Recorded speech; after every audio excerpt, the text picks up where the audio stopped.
yaratkan kadın kızlarımız, enilerimiz, yaratkan kadınlarımız, yaratkan benim takımdaşı şiver kızlarım. Sizi bugün 8 Mart bilen, kadın kızlar beyremi bilen, şen yürekten, şen köngülden, yüzümün gailem isiminden, yüzümün neslim isiminden, yüzümün takımdaki yigitler isiminden, şen yürekten sizne kutlayısı kile. Oturunuz oturun, dile aşıkmanız gitme. Sergey Gaspar gel.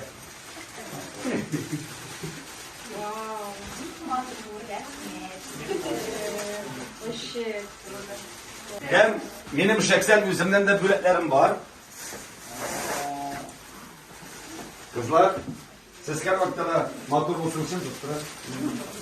Matur olsan için, ben sizge Fransızdan yollar bile gittim.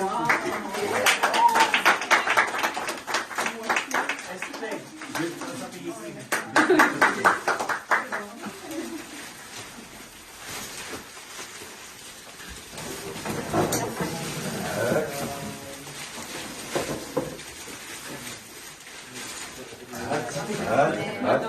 Gel. Profesyonel şampuanlar bile gittim.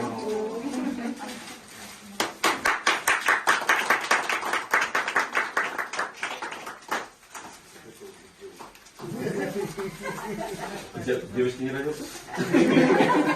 А да, девочки не родятся. Abi darlak kaldı ama kendimiz. Darlak bile şampuan kalır diyeceğim. Kızlar tam dikkatsizler.